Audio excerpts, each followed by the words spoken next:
अब आपने मुझे बोलने का मौका दिया। मैं शुरुआत में बताना चाह रहा हूं कि मैं हुकूमत की तरफ से लाए गए इस रेजोल्यूशन की मुखालिफत में बोल रहा हूं और मैंने अमेंडमेंट्स भी दिए हैं प्रेजेंट एड्रेस के लिए। और चेयरमैन साहब, आप उर्दू को जानते हैं। किसी एक शायर ने शायद बरसर इख्तिदार जमात के लिए ये शेर कहा होगा कि उसूल बेचकर मसनद ख़रीदने वालों, निगाह अहले वफ़ा में बहुत हक़ीर हो तुम। वतन का पास तुम्हें था ना होगा कभी कि अपने हिर्स के बंदे हो, बेज़मीर हो तुम। इज़्ज़त नफ्स किसी शख्स की महफूज नहीं, अब तो अपने ही निगहबानों से डर लगता है। डंके की चोट पे जालिम को बुरा कहता हूँ, मुझे सूली से न जिंदानों से डर लगता है। मोहतरम चेयरमैन साहब, मैं आज इन लोगों की तरफ से बोल रहा हूँ जो दिखते तो हैं, जिनके बारे में बात तो होती है मगर उनकी कोई नहीं सुनता। मैं उनके बारे में बोल रहा हूँ जिनके बारे में वज़ीर आज़म मोदी ने कहा था कि घुसपैठी है। मैं उन बेटियों और माओं के बारे में कह रहा हूँ जिनके बारे में मोदी ने कहा कि ज़्यादा बच्चे पैदा करते। मैं उन मासूम नौजवानों के बारे में कह रहा हूँ जिनको मॉब लिंचिंग के ज़रिए मारा जा रहा है। मैं उन बेज़ुबान माँ और बाप के बारे में बोल रहा हूँ जिनकी औलाद आज इस हुकूमत के गलत क़ानून के चक्कर में जेलों में सड़ रहे हैं। सर, मैं दस्तूर जब इस ऐवान में बन रहा था, संविधान बन रहा था, तो उस वक्त अलहदा वोटर लिस्ट और इंतखाबी रिजर्वेशन की बात आई तो उस वक्त के हमारे फाउंडिंग फादर्स ने, हमारे बुजुर्गों ने, दोनों समुदाय के हिंदू और मुसलमानों ने फैसला किया कि हम इस पर राज़ी नहीं होंगे। बल्कि उन्होंने क्या कहा था हमारे फाउंडिंग फादर्स ने, उन्होंने मुखालिफत की थी अलहदा वोटर लिस्ट की और इंतखाबी रिजर्वेशन की। उन्होंने कहा था, I quote sir, it is the duty of majority community to ensure that minorities are elected in the representative numbers.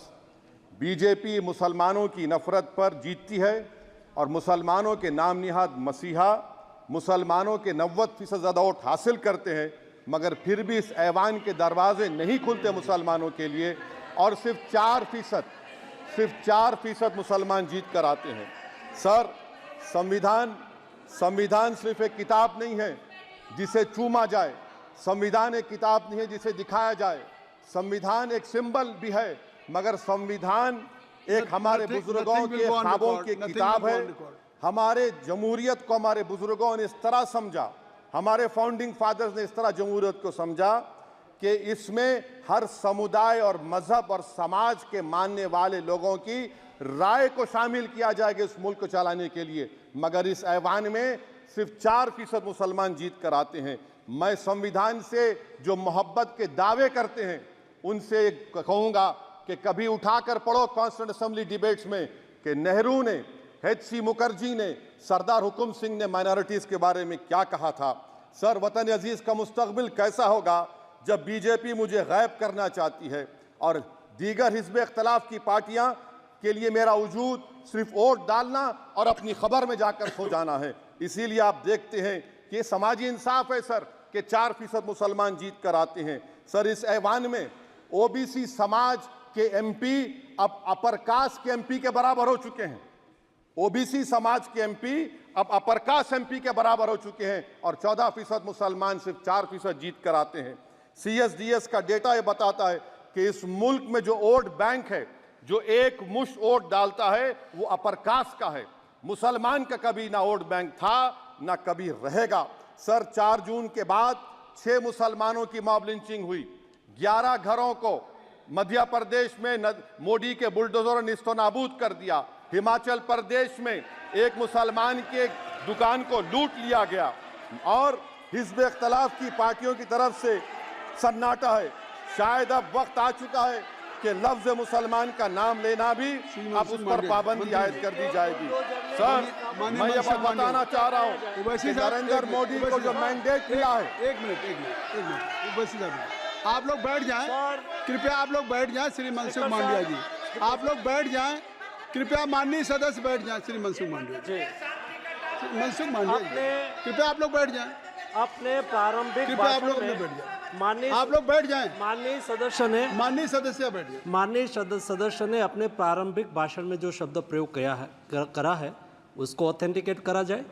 और अभी उन्होंने उल्लेख करा कि मोदी के बुलडोजर ने वहाँ मॉब लिंचिंग करा है, उसको भी ऑथेंटिकेट करा जाए। निश्चित तौर से इसको ठीक है। ठीक है। उवैसी साहब, जब भी कोई बात नहीं आपकी सर, कहें- आप चेयर पर बैठे हैं जी, इसलिए आप उसको- मंत्री जी को पेट में दर्द हुआ, माशाल्लाह, शुक्रिया उनका। नहीं, तो मंत्री- सर मैं ये बोल मंत्री की रहा था, जवाबदही है ये अरे ये नहीं, मंत्री इससे की बुरी बात क्या है? जवाबदेही। पेट में दर्द हो सकता है। वो दर्द, ये सब ठीक अच्छा, नहीं। दर्द हुआ, चलिए दर्द हुआ, दिल का दर्द हुआ। तो सर, जो नरेंद्र मोदी को मैंडेट मिला है वो सिर्फ और सिर्फ मुसलमानों की नफरत पर, हिंदुत्व की वजह से मिला है। I would like to say it is not Modi's in dock, but every single person voted him despite his anti Muslim voice. And I would like to tell the opposition parties, this is not a moral victory for you, this is a victory of majoritarianism. Everyone should contemplate and do introspection. Why is it that the OBCs and the upper caste are getting their due representation? Why are the Muslims not getting? Are we here only to vote for you and not to get elected? If that is the case, please tell us that we are only here to vote for you. Sir, आज भारत के आधे नौजवान बेरोजगार हैं और रोजगार की तालाश, बेरोजगारी का आलम यह है सर कि मोदी सरकार के 5 साल में 75 लाख एस्पिरेंट्स की जिंदगी बर्बाद हो गई, 6 पेपर लीक हुआ। बेरोजगारी का आलम यह है सर कि रशिया जा रहे हैं, वहां जाकर अपनी जानों को दे रहे हैं। बेरोजगारी का आलम यह है कि नरेंद्र मोदी रोजगार का कैंप चलाती है नौजवानों के लिए कि तुम इजराइल में जाकर काम करो, उनको कैनन फॉडर बना रही है ताकि फलस्तीनियों की जायदादों को हड़प कर सके। ये भी कंक्लूड मैं, अरे सर मेरा टाइम है, कहाँ टाइम है सर, आप ये टाइम ले लिए मेरा। सर मैं 2 मिनट दीजिए। ये विश्वगुरु की पॉलिसी है, इजराइल को 27 टन हथियार जा रहा है। 9 मिलियन भारत के लोग गल्फ में काम करते हैं, क्या असर पड़ेगा? 47,000 इजरायली फलस्तीनी मार चुके हैं। क्या है हमारी पॉलिसी सर? क्यों हथियार दे रहे हैं सर? नस्लकशी हो रही है। सदर जमहूरिया के खुतबे में राष्ट्रपति के सर, मैं उसी पे बोल रहा हूं सर, उसमें लिखा हुआ है फॉरेन पॉलिसी के ऊपर, आप पैराग्राफ नंबर 25 देख लीजिए। सदर जमहूरिया में सैचुरेशन अप्रोच है। क्यों नहीं मोदी सरकार माइनॉरिटीज को क्लीन स्कॉलरशिप को डिमांड करती है सर? उसको आपने बजट कम कर दिया। सर बनारस का बुनकर 18 महीने से मंडी का शिकार है, सूरत और बेंगलुरु जा रहा है। सर आखिरी बात कंक्लूड कर रहा हूं, आखिरी बात सर, पनून केस में निखिल गुप्ता, मोदी ने कहा था कि हम घर में घुसकर मारा, तो निखिल गुप्ता को किसने ऑर्डर दिया था पनून को मारने का? अगर नहीं दिया तो उसको बचाइए, और अगर दिया नहीं तो फिर उस पर पीएमएलए क्यों नहीं लगाते? सर समाप्त करो, कमेटी बनाई आपने, उसका क्या हुआ? सर हम एससीओ को नहीं जा रहे। सर मैं आपको बता रहा हूं कि मैं अपनी इस तकरीर को टीपू सुल्तान की नजर, सुनिए सर, अब हो गया, खत्म कर रहा हूं सर। मैं अपनी तकरीर को टीपू सुल्तान के नजर कर रहा हूं। ये टीपू सुल्तान की फोटो है, क्या आप इससे भी नफरत करेंगे? सर ये संविधान में टीपू सुल्तान की फोटो है जिस पर वल्लभ भाई पटेल ने साइन किया, श्यामा प्रसाद मुखर्जी ने साइन किया। ये आपकी नफरत है सर। आखिर में मैं अपनी बात को खत्म कर रहा हूं इस शेर पर कि क्या दिन दिखा रही है सियासत की धूप छांव, जो कल सपूत थे वो कपूतों में आ गए, थे इस कदर अजीम के पैरों में ताज थे, इतने हुए जलील के जूतों में आ गए। बहुत बहुत शुक्रिया सर। श्री गौरव गोगोई जी। धन्यवाद सभापति महोदय।